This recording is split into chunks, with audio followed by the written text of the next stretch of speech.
Hi and welcome to BestSelf Biographies, episode number 1. These biographies are designed to open people's minds to what is possible, the pitfalls to avoid, and to teach great principles to live life by. And most of all, to give people a knowledge shortcut so that you don't have to spend months reading these books from cover to cover. Episode 1 is about a man who shaped the 21st century with his technology more than anyone else on the planet. Steve Jobs. I only have 10 minutes to share this with you guys, so I'm just going to pick some of the main big ideas from Steve Jobs' life that I've taken from my more detailed biography notes, which you can get from bestselfbiographies.com. To understand who he was and what we can learn from him. In the last years of his life, Jobs asked biographer Walter Isaacson to document his life in this book. He gave Walter the permission to speak to all of his friends and enemies to give us unbiased and accurate picture of his life, characterizing his bad qualities as well as good. Steve Jobs was born in San Francisco in 1955 to two students, Joanne Schiebel and John Jalandli. John was Syrian and his parents objected to the relationship, and so the baby was put up for adoption. We learn in the book that he was adopted by Paul and Clara Jobs. Paul worked as a machinist for a laser company and Patty was an accountant. During high school, Steve would go to lectures held by the computer company Hewlett-Packard and would work there in the summer, where he became good friends with Apple co-founder Steve Wozniak. A friendship that would ultimately transform the world of technology as we know it. After working for Atari briefly in 1974, Steve went on a search for spiritual enlightenment, travelling India for 7 months before returning to continue working for Atari and practicing Zen Buddhism. On April Fool's Day 1976, the two Steves formed Apple Computers. Jobs chose the name to take the edge off the word computer, and because it put them ahead of Atari in the phone book. They started selling the Apple I computer, with Steve Jobs being the driving force behind marketing and selling the product. The book then discusses how after Apple is incorporated and the Apple II is launched, Jobs' then girlfriend, Chris Ann Brennan, gives birth to Steve's first daughter, Lisa. Later we hear how Steve, in a reflection of his own abandonment by his biological father, abandons Lisa in much the same way, fighting with his own demons before he eventually tries to be a better father. The one thing this book communicates so brilliantly are Steve Jobs' frailties, as well as his strengths. As Apple begins to grow, his weaknesses as a human being also tend to be exposed more and more. His inability to control his incredible temper, his refusal to work with anyone not up to his very high standards, and to criticise people's work one week only to praise the same work the following week. It's a story told time and time again.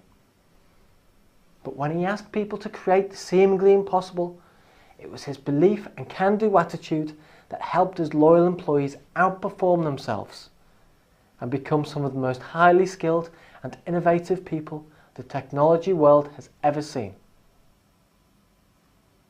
But the inability of Jobs to keep good relationships with other employees of the Apple Corporation would lead to his downfall.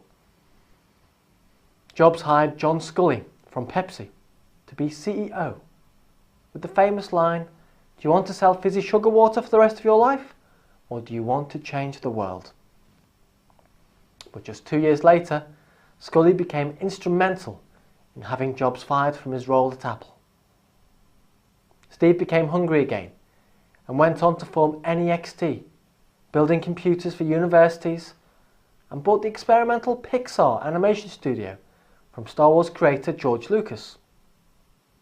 His focus throughout was there for everyone to be seen. His desire for innovation and creating products for the future continued to drive and inspire those around him.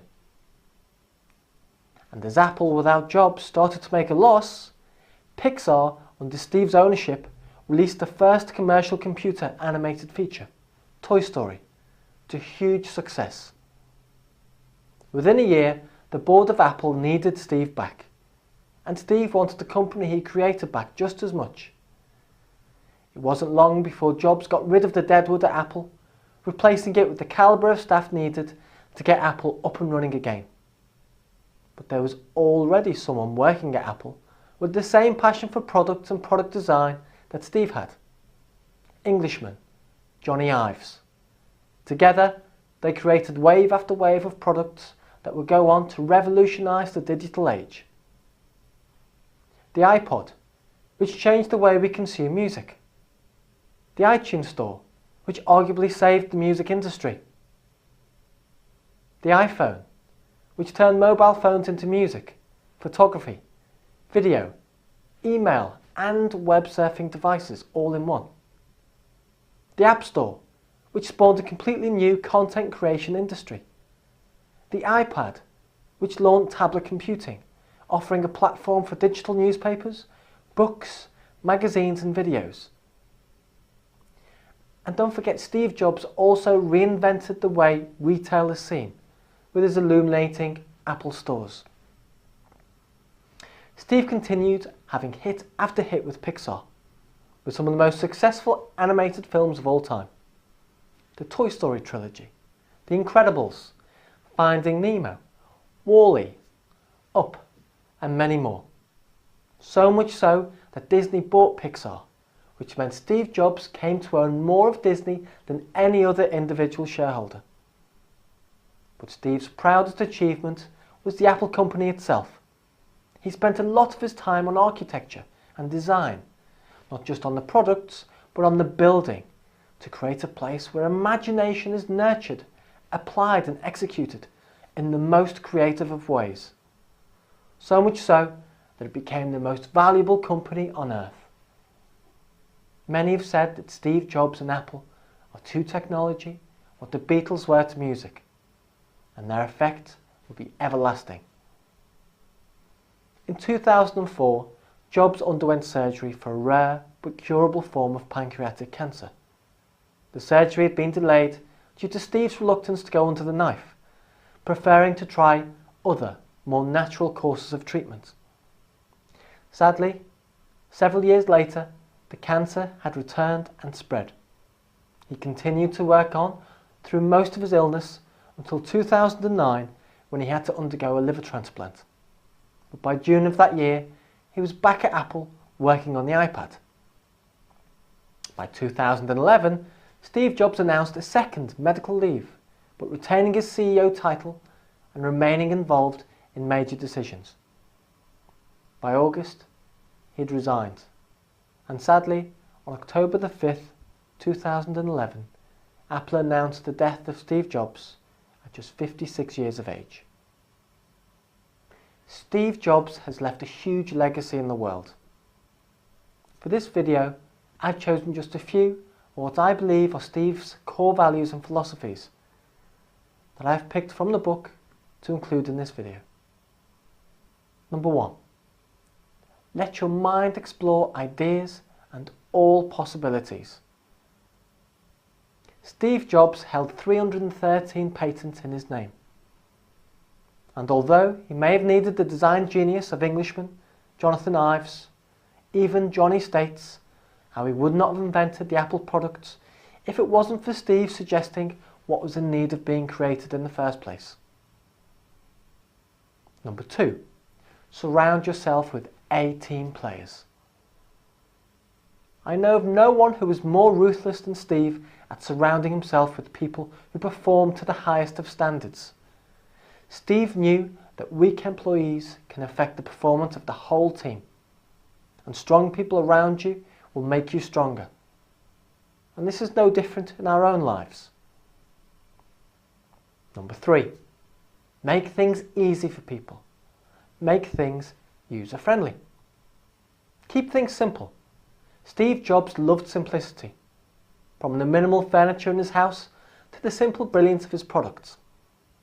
So whether it's a product or your means of communication, make sure it or you are easily understood. Don't make people feel inferior to the product. Don't make people feel inferior to you.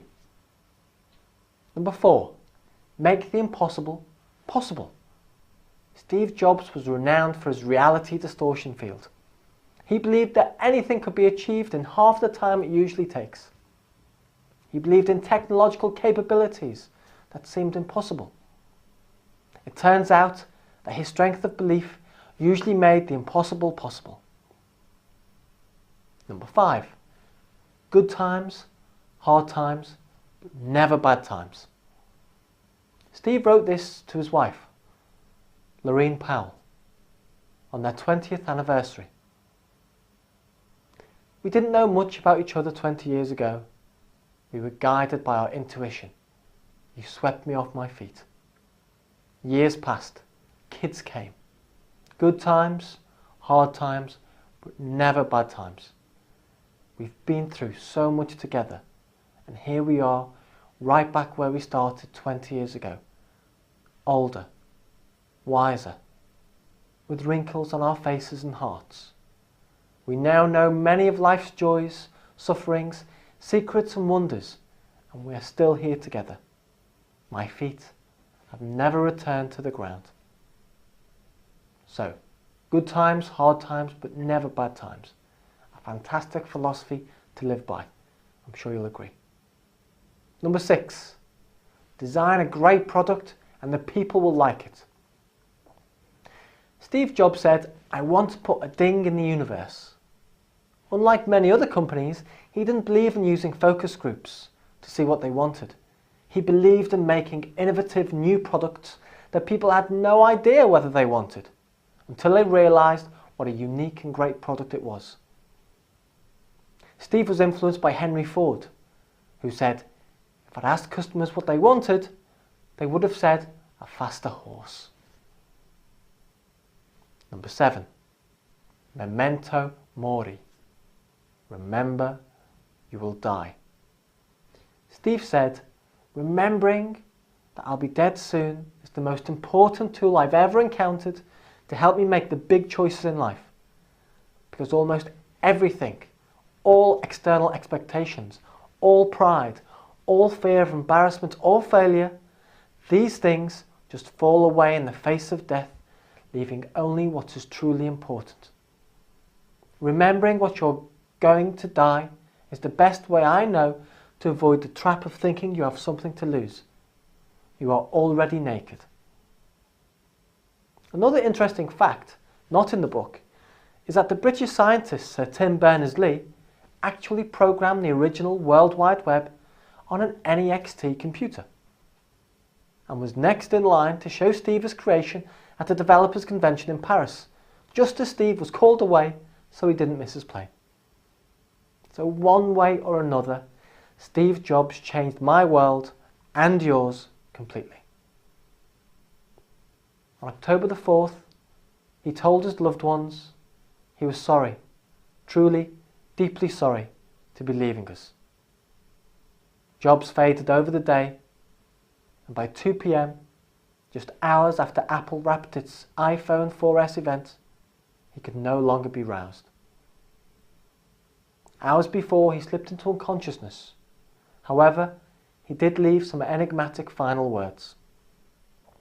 Steve's final words, looking at his sister, wife, and children, were, "Oh wow, oh wow, oh wow."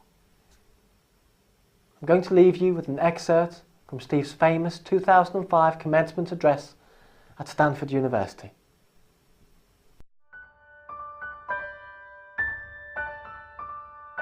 You can't connect the dots looking forward. You can only connect them looking backwards.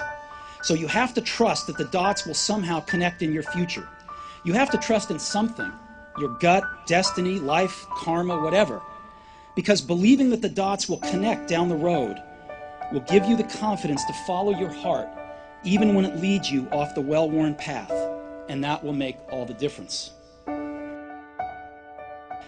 I was lucky. I found what I loved to do early in life. Woz and I started Apple in my parents' garage when I was 20. We worked hard, and in 10 years, Apple had grown from just the two of us in a garage into a $2 billion company with over 4,000 employees. We just released our finest creation, the Macintosh, a year earlier, and I just turned 30. and then I got fired. Sometimes life's going to hit you in the head with a brick. Don't lose faith. I'm convinced that the only thing that kept me going was that I loved what I did. You've got to find what you love. The only way to do great work is to love what you do. If you haven't found it yet, keep looking and don't settle. As with all matters of the heart, you'll know when you find it. And like any great relationship, it just gets better and better as the years roll on. So keep looking, don't settle.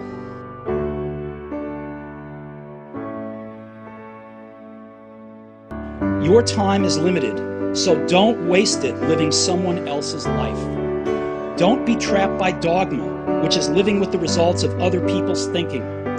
Don't let the noise of others' opinions drown out your own inner voice.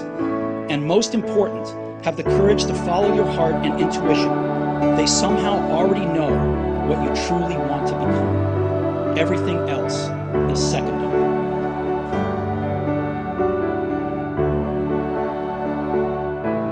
Stay hungry, stay foolish. I've always wished that for myself. And now, I wish that for you. Stay hungry, stay foolish. Thank you all very much.